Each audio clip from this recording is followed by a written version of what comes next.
This is The Joe Gaither Show on BamaCentral.com.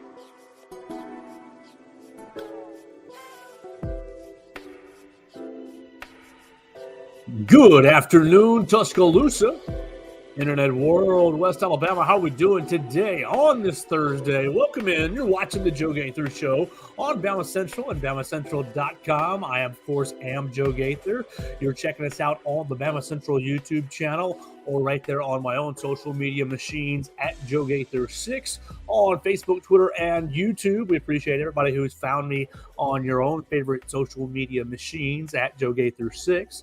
You can always subscribe to the show if you listen to it on podcast platforms, on Spotify, Apple Podcast, or on Amazon. We appreciate everybody who's checking us out on their favorite podcast platforms as well. And we're going to hopefully have a good show today. Have a fun show today. We invite you to drop in your comments, your questions, your queries, or complaints right there on the Joe Gaither 6 Facebook, Twitter, and YouTube, and we can address those right there and bring them into the show. I've got a list of topics to get into, and we'll just see how far we get into it in about 45 minutes to an hour. We've got Alabama's ice cream truck, full pads for Alabama football on Wednesday.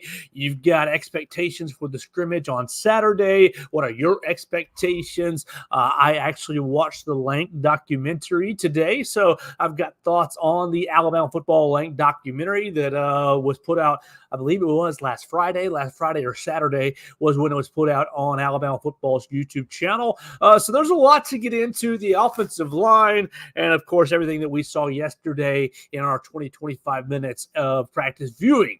But before we get into that, we want to tell you about our friends, Purple Turtle Roofing. They are the most reliable residential roof replacement company in Alabama and Mississippi.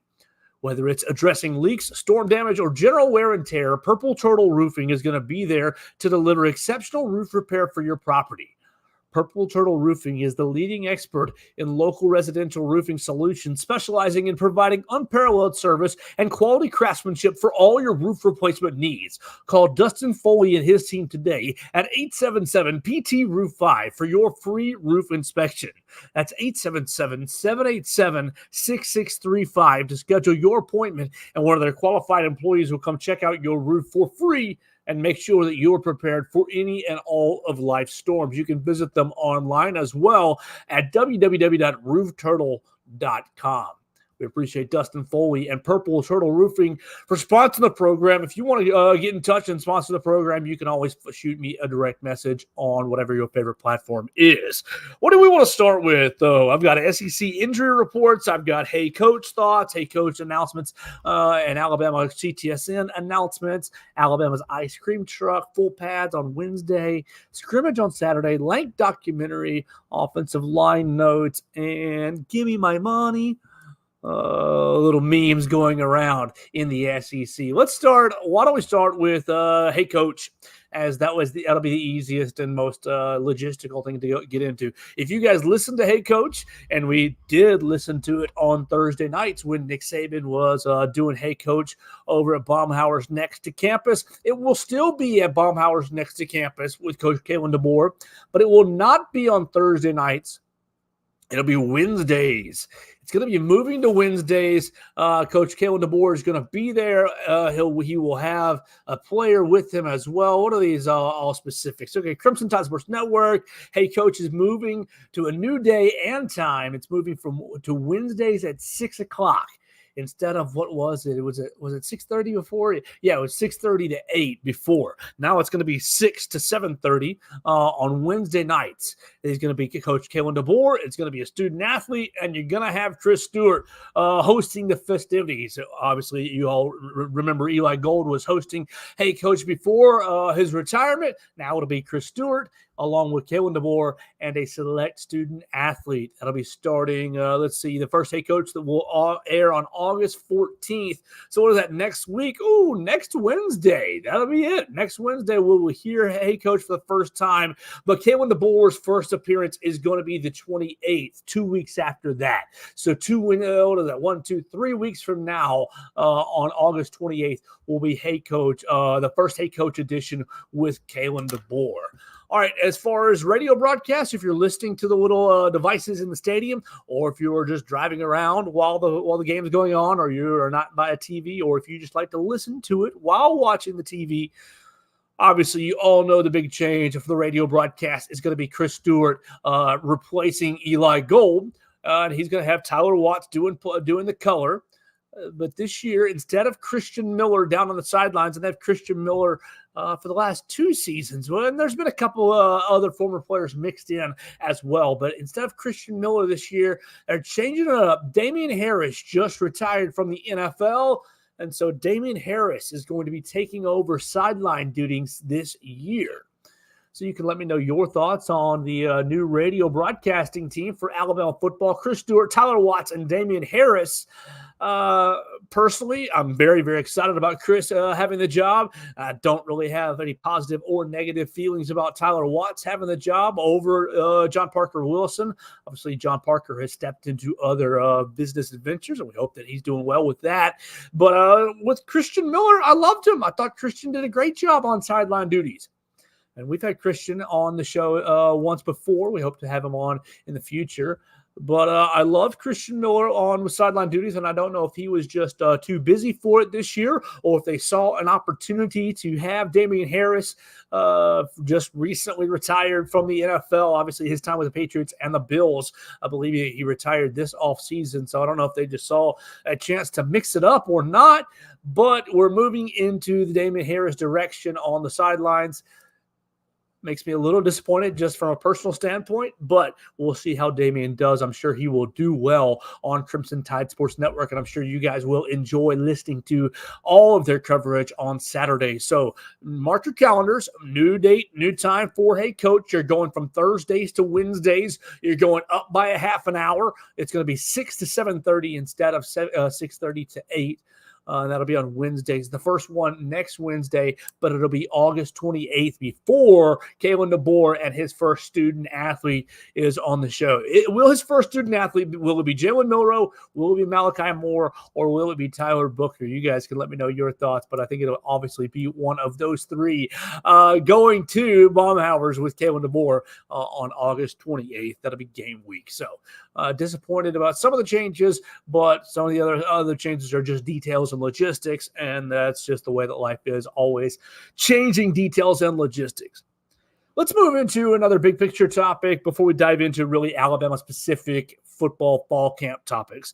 It was reported yesterday by several different media outlets that the SEC is meeting next week and part of one of the aspects, one of the line items in their meeting is going to be addressing injuries. And you guys are all familiar with this. If you are watching the NFL, you know so-and-so, Billy Bob is active, Billy Bob is questionable, Billy Bob is probable. I think probable is now not one of the distinctions. Probable is questionable. You got several doubtful. You got several different injury designations in the NFL that will basically serve as extra information for the gamblers. And you've seen several NFL teams over the last handful of years get in trouble if so-and-so has a surprise injury or a surprise illness, didn't report it properly on the game sheet. Teams can get fined for that. But basically it just serves for the gamblers to make educated opinions. If Billy Bob is the starting left tackle and he's not going to be playing this week, and the opposing team has really great defensive end, might change the line, might change the outcome. And so all this to say, the SEC is meeting next week, and Greg Sankey essentially says to not expect a decision to be made. We're going to be having a discussion about student-athlete availability. Members of our staff have been working on this project since last summer. I referenced some considerations that we would have. This doesn't mean there's going to be a decision. In fact, you should not expect a decision, but you should expect a discussion. So next week, the SEC and the commissioner will take up, there are going to be further continuations about that topic, further continued conversations from the spring meeting. It seems like the SEC is very close to implementing injury designations for the 2024 season. Do I care about it? Not really, but it does maybe help my job. Yeah, sure. It does absolutely probably help my job. You're going to see guys get added to the injury report. I'm sure there's going to be specific days. I know in the NFL they have the injury report basically every single day, but I'm sure in college football or SEC it's going to be a little bit different. But basically, the SEC is your next best league outside of the NFL, and so they're always trying to get you ready for the NFL here in the SEC. I think that this is a change that will happen very, very soon, will not affect anything, but it will just give your gambling buddies a little more information to work with as they're trying to decide if they're going to bet Alabama and the points or take the other team. So that should be something that you should expect to see in the very near future. Injury designations and obviously, hey, coach, next week. What did we see yesterday? What did we see yesterday? We were over at the Mount Moore Center in the Hank Crisp Indoor Facility for all of, it was a while actually, about 30 minutes, 30 minutes or so. We got about 15 to 20 minutes of practice viewing, and then we also had our time after the practice to talk to, yesterday was offensive players, so I talked to, we did Nick Sheridan, and I did Jeremy Bernard. But yesterday was fun because yesterday we were all in the Hank Crisp Indoor Facility, which makes everything that much tighter. There was no weather. It was not really a reason for it weather-wise, but we were told that it was kind of just something that the players wanted to, not the players, but something that the program felt, so the Coach DeBoer felt was important to, one, mix up the practice fields. One, they wanted to give some of the practice fields a little bit of a rest through the early days of camp. Obviously, they've got to last you all the way through, ideally, the end of December, but at least the end of November. So you got to make sure you are properly spacing out your time on these practice fields. So that was one thing, wanted to move it indoors. But secondly, I think that Coach DeBoer wanted to just kind of give the players a little bit of a different look. And so they're in the indoor for a while, the first little bit of practice, and then they moved back outside. And by the time we got back down into the facility, they were wrapping up outside. Indoor practice. We also had full pads yesterday for the first time. Obviously, we have been wearing helmets and shoulder pads for the majority of the time that we've been out there. But yesterday, we get to see the guys in actual football pants for the first time. Obviously, that doesn't change much, but it gets you a little bit closer. And what I think that it actually does is signify the end of the ramp-up period. And the end of the ramp-up period into Saturday's scrimmage. Because Saturday's scrimmage, I think, is the first big check mark, the first big, first big check mark for fall camp. I think a lot of what you have read so far through the first, 6 days. We've had 6 days of practice viewing. Today was practice number 7. We weren't allowed to be out there today. Obviously, there's a schedule, and that's how it fell, and that's A-okay. But we won't be back out there to watch a practice until Sunday's fan day. We'll be there at Sunday's fan day, and then I believe next Tuesday is the next practice viewing. We have next Tuesday, and then we have the Wednesday after that. So we're almost done looking at practice, which is, a little sad just from a personal standpoint, but it's much more than what we have had the last couple of years under Nick Saban. But what they have given us, I think, is a little bit strategic. And good on you, Coach DeBoer. Well done. You satisfied a lot of different things right here in these first couple of weeks. You gave the media, you gave us practice access for the first really 2 weeks of practice. We've been to 6 so far. We will finish at 8, 9 if you include the fan day. But well done. You have given the media something to chew on. We've got our pound of flesh. We've got our video clips for the next couple of weeks until game week obviously happens. But you've given the media a welcome in. This is what we're doing. Welcome to fall camp. We're all excited for fall camp. Great. We have also slowly ramped up our team. We're ramping up our team. We have, 23 days until Alabama kicks off against Western Kentucky. But we haven't been in full pads yet until yesterday. You haven't been in full pads the first 5 days of camp. And so 5 of the 6 days we have shown the media has been mostly fundamental drill work, has been a little bit of teaching here off to the side in certain position rooms and certain position groups as they break off. A little bit of teaching, but mostly fundamental work. But we've shown, okay, we've got everybody feeling good. But really what we've seen this last week has been you've got a lot of takes out there. Oh, Ryan Williams looks so good. Look at this one-handed catch that's circling around social media. And yes, the one-handed catch was brilliant, absolutely brilliant. But you get people going off, oh, man, Ryan Williams, he's impressing early at camp. The biggest reason I'm hesitant to make big takes is that we are seeing such a small picture of practice. We talked about it, what was it, on the Monday show, where we had been to, 4 or 5 practices already, and we had seen 20 minutes for each of the practices. But it's such a small picture. Imagine looking at a puzzle or putting a corner together on your next puzzle and saying, okay, this is what the picture is, but not even putting anything else together, the rest of the puzzle, the rest of the 3/4 of the puzzle, right? Not even putting any other pieces together because you don't even know what they look like. You have heard what they look like. People have told you what the other 3/4 of the puzzle looks like, but you haven't seen it yourself. And so, okay, that's what makes me a little bit hesitant to make big definitive statements. I say that all that to say is, since yesterday was in full pads, and then obviously today, Thursday, they're going to be in full pads again. They're already finished up this morning's practice. They're going to be at practice tomorrow, Friday. We're going to have a scrimmage on Saturday in Bryant-Denny Stadium. What I think is that Kalen DeBoer has opened up practice to the media, invited everyone in, gotten the excitement going, all during a period that I won't say doesn't matter, because that's not true. Everything matters.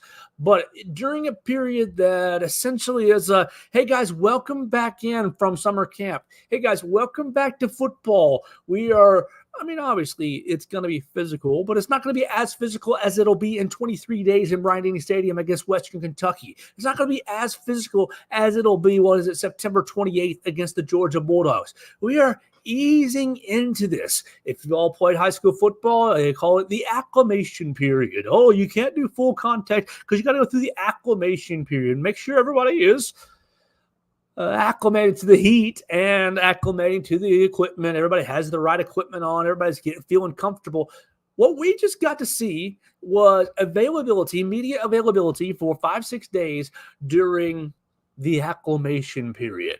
And so, of course, the coaches are teaching. Yes, they are. You could see that pretty much every single day. It was a concept on display in each of these position groups, right? But most of it was fundamental drill work. This is how we move our bodies when we play this game. We haven't played this game since the last January, obviously spring practice, but you haven't played this game. Spring practice, March, April, right? So it's been 4 months or so since spring ball. We got to get back in the swing of things. Remember how to ride the bike. I don't know that what we saw over the last week was very valuable in terms of what we will see when Western Kentucky comes into Tuscaloosa. I think the next 2 practice periods that we're allowed to see, Thursdays and next Tuesday and the Wednesday after that, I think are going to give you are going to be a little more valuable than what we saw over the last 4 or 5 days. And really, I think that strategically, Kalen DeBoer knows that. So you push the media. We invite you in, 4, 5, 6 practices early in the year. Great. And then it ramps way back when the important work, when the decisions are starting to be made. Right now, we've been kind of dancing around several decisions. We've been dancing around, the biggest decision that we've been dancing around is what will happen at left and right tackle. Pretty much everybody is in agreement that 3 players are in contention. 3 players are in contention for 2 spots. You got Caden Proctor, you got Wilkin Formby, and you have Elijah Pritchett. And the 3 players all have, really 2 of those players have experience. Wilkin Formby has not really had a whole lot of experience thus far, at least none in critical action, but some to speak of. But Elijah Pritchett last year and Caden Proctor spent the first part of the season really battling for that left tackle spot until Caden Proctor beats him out. Great. Awesome. Caden Proctor transfers to Iowa. Everybody says, oh gosh, okay, here's Elijah Pritchett, your chance to play left tackle. Looking for him, he's going to be the right tackle. Okay, we'll just make it work. Oh, Caden Proctor transfers back from Iowa to Alabama. And so now are you dealing with a little bit of not embarrassment of riches, but a little bit of wealthy. You're a little wealthy at the tackle position at this point, and so it's not a bad problem to have. But it seems like through the first 5-6 days of camp, and at least yesterday when we were out there, we saw the first offensive line was Caden Proctor, Tyler Booker, Parker Brailsford, Jaden Roberts, and Wilkin Formby from left to right. And that had been the case on what was that, the Tuesday as well, on the Tuesday as well. And so you started to see the offensive line seeming to look like, okay, you're starting to get a first five in order. And that makes me think that Elijah Pritchett is basically that next man up. Elijah Pritchett is essentially more or less the backup left tackle and more or less the backup right tackle. Will Elijah Pritchett end up taking Wilkin Formby's job at right tackle? I don't think he will. I don't think he will at this point. I think that people think it's so easy because they play Madden and they play now the NCAA game where you can just pop a tackle from left to right. And it is a little easier at the guard position, but basically it's like riding a bike opposite way, right? Pedaling with your hands and driving with your feet. Or backpedaling to go forward and you remember the brake, the built-in brake. It's like reverse of that, going from left to right. I think that not to say that the Alabama coaching staff has screwed Elijah Pritchett. I don't think that at all. But I think that his reps at left tackle that he got in spring practice were good enough to say, oh, we need to see how he does here. Obviously, you got to play somebody at left tackle with Caden Proctor being gone at Iowa. I think it created a little bit of a problem for the Alabama offensive line, a problem that's getting sorted out now, but now kind of falling at Elijah Pritchett's feet. It looks to me from the outside perspective that Wilkin Formby got a lot of reps at right tackle during spring practice and performed well at it, got comfortable with it. Now Caden Proctor has come back from Iowa, and while you don't hand him the starting role, no, you don't, I think that it's pretty much a foregone conclusion that he's a better tackle than Elijah Pritchett. And so, okay, he wins the job at left tackle. Wilkin's gotten comfortable at right tackle. You're comfortable with what he can do there. He's gotten some chemistry now with Jaden Roberts, and Elijah Pritchett is the one that's left out in the cold. Now, is that a horrible thing? Nah, it's not a horrible thing, but I think that's how it's playing out as we currently stand. Now, can that change over the next 23 days? Yes. And can that change as you get into the season? Absolutely. We saw a couple offensive line changes during the year last year, whether it be because of injury or because of poor play. And so whatever it is today on Thursday, August 8th, it can be different tomorrow, and it can be different on September 28th against the Georgia Bulldogs, and even more different late in November against the Auburn Tigers. So that's really what your biggest question is right now still with this team is the offensive line. Who's going to be playing? Who's going to be the first five on the offensive line? I think that you're seeing a lot of positive things on the defensive side of the ball. Your only real questions remaining are, when will Xavier Brown take Deshaun Jones' starting position? That seems to be what it is right now, at least through the early days of camp. And what we have heard, what we've been whispered, and what we've been given in some of these press conferences is just how much Xavier Brown is impressing. And if you've been reading some of the news, you can read it at BamaCentral.com. But it's Xavier Brown with one hand.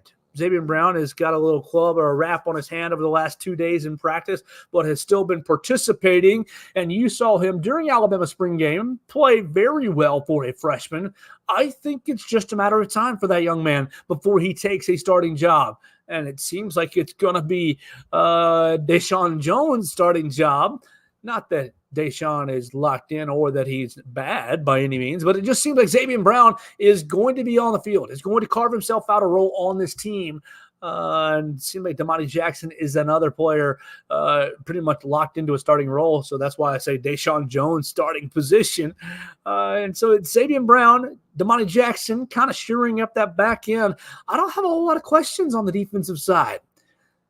It seems like everything has been simplified from the front to the back on the defensive side of the ball. We've talked about the pattern matching coverage and what Malachi Moore has talked about, vision coverage. the change to vision coverage. And I think that we've talked about it before. I think that will make for better coverage on the back end and make for more turnovers on the back end. I'm excited about this defense. My biggest question still goes back to, I think I said it a couple days ago, maybe last week, is about Quandarius Robinson. And it is about who's playing the Wolf position. Are you getting adequate edge rush pressure after Alabama has been spoiled from its edge rushers over the last 2 years, really 3 years, with Will Anderson and Dallas Turner and Chris Braswell as well mixing in. So will Quandarius Robinson pick right up in the void left by Dallas Turner and Chris Braswell? Everything we've heard over the last we talked to Kane Womack on Tuesday, and basically Kane Womack was complimentary, confident in Keanu Coate and Quandarius Robinson. So I don't really have a whole lot of questions as far as personnel goes at this point. What I'm wondering is how quickly it's coming along. How quickly, does everybody have everything under their belt? Is everything second nature? Is the playbook second nature? Is everybody playing at 100 miles an hour at full speed because it's come so quick, because it's come along at an adequate rate? And we're not going to know that until week 1. We're not going to know that until 23 days from now. Well, how deep was the playbook? Well, did Alabama execute everything it wanted to do at a high level? How many miscommunications did you have up front along the offensive line? How many miscommunications do you have on the back end as far as coverage goes? Do you have any miscommunications up front defensively about who fills what gap?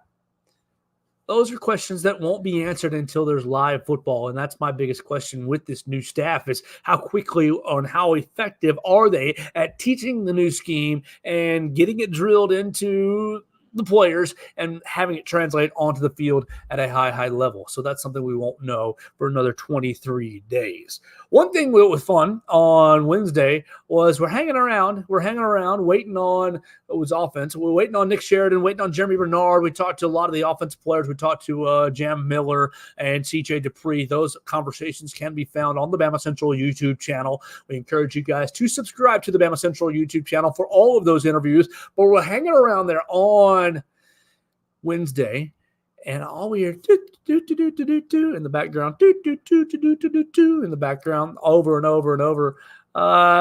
And it turns out Coach Kalen DeBoer brings an ice cream truck up to the facility, and he's playing, ice cream tunes out of an ice cream truck. The players, like we've talked about the heat in the early morning, he brought an ice cream truck out to serve the players, whether it be chocolate sundaes or ice cream sandwiches or whatever the case may be, on the ice cream truck to serve the teams. And what is this? I mean, I'm sure that some people read that on Wednesday and rolled their eyes. Oh, man, Coach Saban would never. Oh, man, back in my day, they wouldn't even give us water. XYZ, ABC. Coach Brent Bryant probably rolling over in his grave. Stop. Because I think that's so fun. I think that's a blast. I think that's awesome. You bring an ice cream truck to practice. And, of course, like everybody's obviously got to maintain their nutrition. But you've just worked 2.5 hours out there in the heat. Obviously, we talked about the first part was in the indoor facility. But you've been out there in the heat for a couple hours at this point and however many days at this point. I think the ice cream truck is awesome. And yes, Wendell Hare comments, new coach, new era, new goals is what I see. I think the ice cream, now look, it's not like they're serving ice cream after every practice. That was the 6th practice we had been at, and that was the 6th practice of the fall camp. And so it's like, oh, here's your little treat after 5-6 practices. I don't want anybody to read into it and say, oh, gosh, he's babying the players. No, they're not babying. I thought it was a great treat, especially with a scrimmage coming up and especially to kind of mark the first day in pads. To me, it goes back to what we were saying early in the program. First 5 days without full pads were just an acclimation period. So now you get the leg pads on, you get the thigh pads and the knee pads on. So you're going to, you got through it, you practice hard, here's your reward. Exactly. My man Wendell commenting once again on Facebook, and you can as well on the Facebook machine. Good practices equal good rewards. Come on. I think that's a great reward. You get your little chocolate sundae walking off, and you continue your day, especially because the guys are getting ready to start back in classes, next week, I believe. So it's going to be here before you know it. Summer's almost over. You got to soak up these last few days of summer. I thought it was awesome. But Coach DeBoer, come on, let us sneak in. Give me an ice cream cone as well. That'd be a lot of fun. That'd be the only way to make it even better. Or for me, is for me to get myself. Oh, shoot. I love ice cream. I love all flavors, really, of ice cream. So I got a big kick out of that. And the players seem to as well. Jeremy Bernard saying, oh, Coach has done that. Coach did that at Washington, bringing ice cream trucks, bringing food trucks, bringing all kinds of treats after practice periodically. And I think that's great. If the guys know there's a carrot out there, they're going to be running for it and trying to. I think it just, once again, refreshes the program, reinvigorates the program. I think that you have re-energized basically everyone from top to bottom in the Alabama football program, and the ice cream truck is just another little semblance of that. We had another topic or two before we get out of here on the day. Before we do get into the rest of the topics, I got two. Looking on my notes, I think I've got two more on my notes. But before we get into the rest of the topics, I want to thank my friend Derek Daniel, State Farm Insurance. You can find Derek Daniel right on Highway 69 North, 4604. I just had 4604 Highway 69 North, right up there, just off McFarland Boulevard, right past the Tiger Rock, right there up on the left. You can call him at 205-758-3391. Everybody needs insurance. Everybody doesn't like to deal with insurance, but Derek Daniel makes dealing with insurance pretty easy. All you got to do is give him a call. Once again, 205-758-3391. He's going to make it very, very simple for you. He's going to get right to the bottom line. Look, I don't like wasting time on my phone calls. I don't like beating around the bush. He's going to get it right to it. What do you need? Oh, I need an auto insurance quote. Oh, sweet. I can do that. What's the make? What's the model? And let's get you started. They can get you an auto insurance quote very, very quickly. A great competitive rate with basically every company that's out there right now. You need to make sure that you're properly insured, especially on these crazy roads. I just said it. Schools get started back UA in about 2 weeks. I know Rush is getting started basically right now for all those young ladies from across the country. You want to make sure that you're properly insured going down 15th Street, going down McFarland, or if you're anywhere in the great state of Alabama, you can call Derek Daniel at 205-758-3391. They're going to get you a fast quote. They're going to get you a competitive quote, and they're going to make sure that you are properly insured with the proper coverage. That's very, very important. You want to make sure that you are properly insured. You don't want to just have liability if you need comprehensive and collision as well. So you want to make sure that you understand what each line item is for your insurance for when you get it in the mail, or if you get it on your through your email, whatever your bill is. You want to make sure you understand it, and Derek Daniel and his team can take care of you and help you do that. Call Red, call Reese, call Victoria at 205-758-3391. That's Derek Daniel, State Farm Insurance. All right, I got two more topics for the day. And really, I've got scrimmage on Saturday, and I've got Lank documentary written down. We want to thank Wendell Hare for jumping in on the comment section. You guys can do that as well on Facebook, Twitter, or YouTube at Joe Gaither 6. If you want to comment on anything I have already said, or you want to throw in anything to talk about down the line. We're going to talk about the scrimmage on Saturday because I think that is our first big red flag, big marker, big check mark. You've got what you had yesterday. The players were in full pads yesterday and obviously spent some time in the Hank Crisp indoor facility and then back outside. Today, outside, full pads, back at it, full practice. Friday, big practice, full pads, back at it. I think this is kind of like the first little simulation of fall camp. You got through last week, last Wednesday, Thursday, we were out there. Great to be there. Saturday, Sunday, great to be there. And then one more kind of, okay, here it comes day on Tuesday. And now here we go. Wednesday, Thursday, Friday, and Saturday. We have now ramped up and simulated a game week. We are getting ready for that game week against Western Kentucky, 23 days away. And so we want to see, right? We gave you the Monday off. Basically, it's a meetings day. It's a simulated Sunday, Monday for the season, right? Where we are watching film, we're installing concepts. Obviously, we're not installing concepts for game week on this particular Saturday, but we are still installing concepts for the season. We're still installing our cover 3, our cover 2, our cover 1. We're installing cover 6. We're installing whatever concepts we want to be installing at this period during this point during fall camp on Monday.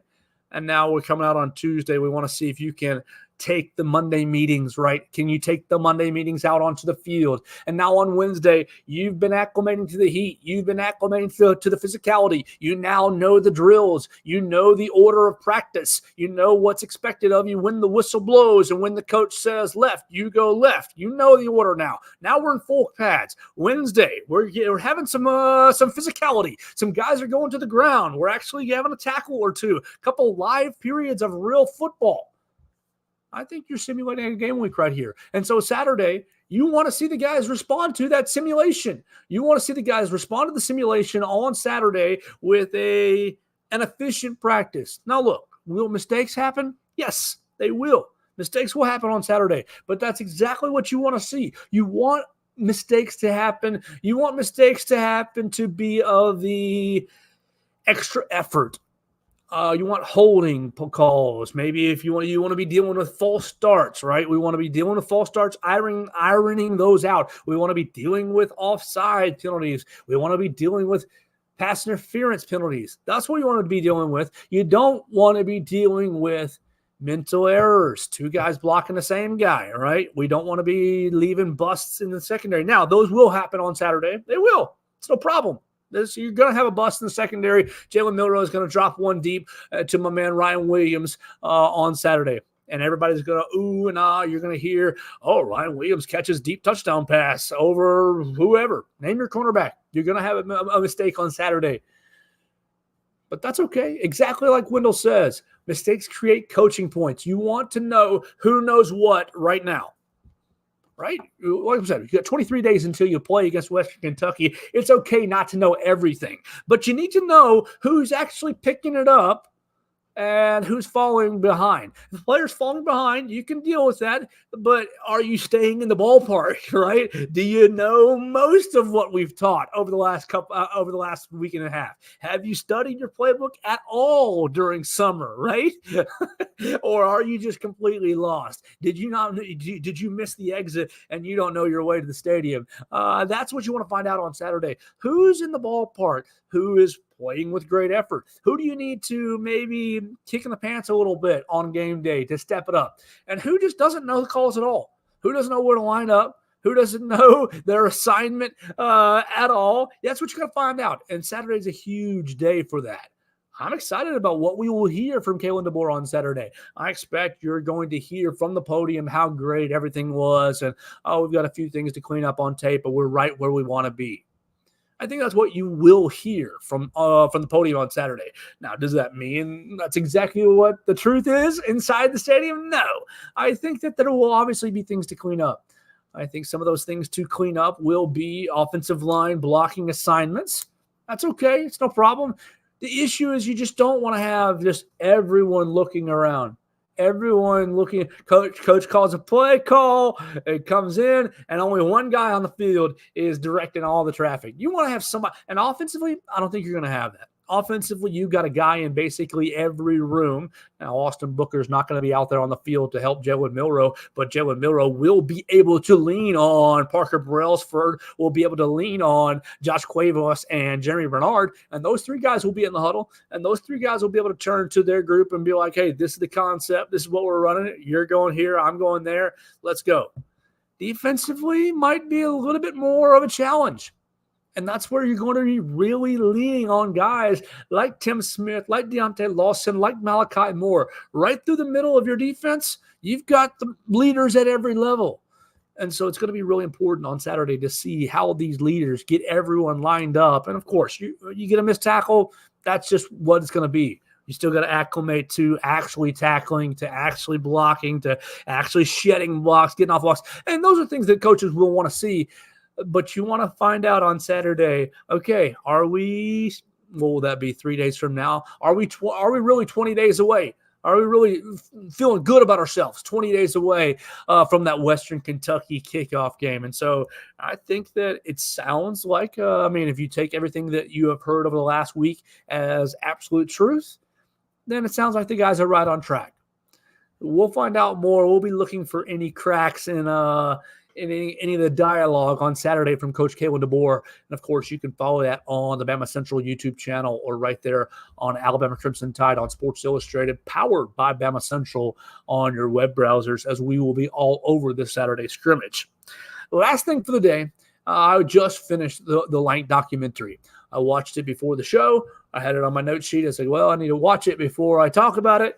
So I watched the Lank documentary, Terry and Arnold, Jalen Milroe. You've got Walt Brock basically organized the documentary.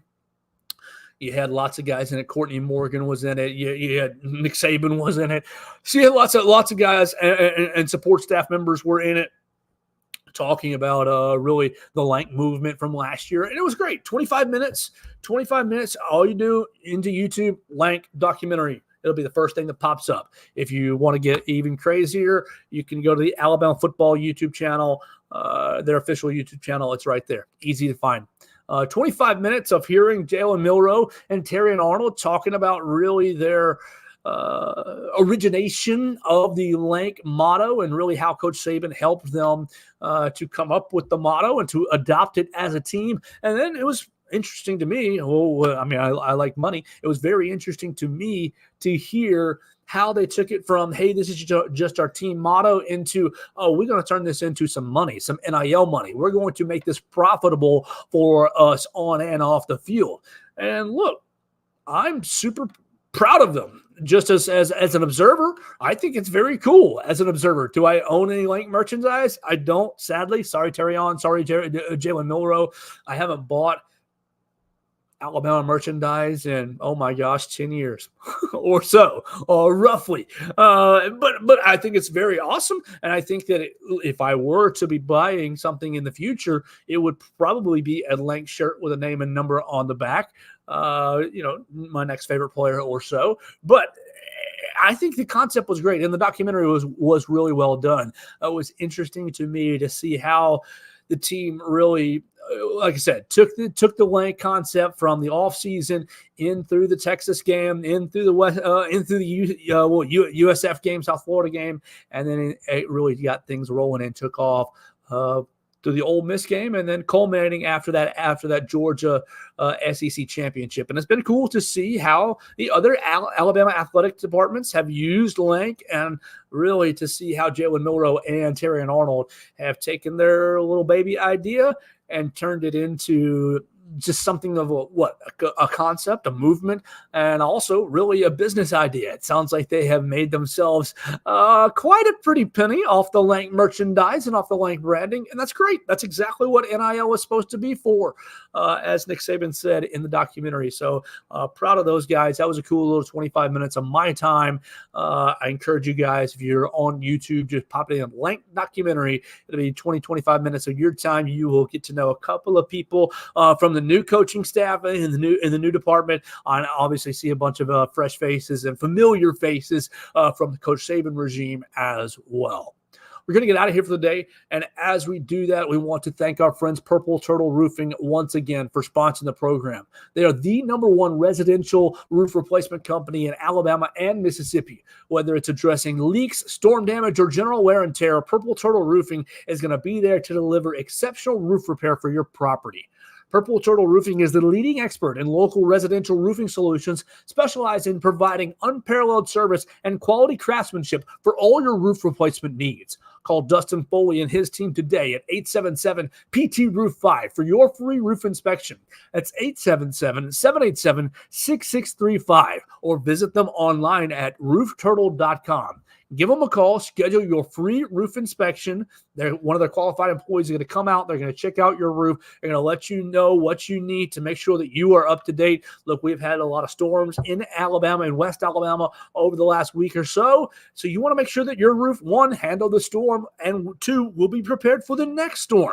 So call them today, 877-787-6635. Dustin Foley or one of his team is going to come out there. They'll look at your roof. They'll let you know if you're up to date. They'll let you know if you got any problems, and they'll let you know how to go about replacing your roof. That's Purple Turtle Roofing. Visit them online at www.roofturtle.com. I appreciate everybody who's watched us on the Bama Central YouTube channel. A lot of you have watched us on the YouTube channel very recently. Obviously, the practice coverage helping that. You can subscribe to the Bama Central YouTube channel. We are almost a little under 150 from 5,000. So I appreciate you guys who have joined us this week as we've started covering fall camp. We appreciate everybody who's followed us on our social media machines at Joe Gaither 6 on whatever you like to use: Facebook, Twitter, Instagram, YouTube, every social media machine you can think of. It is at Joe Gaither 6 if you want to connect with me there. And obviously, we encourage you or invite you to subscribe to us on your favorite podcast platform: Spotify, Apple Podcasts, and Amazon. The Joe Gaither Show on Bama Central. We'll be back tomorrow for another edition and to round out the week right here on the Joe Gaither Show on Bama Central and BamaCentral.com.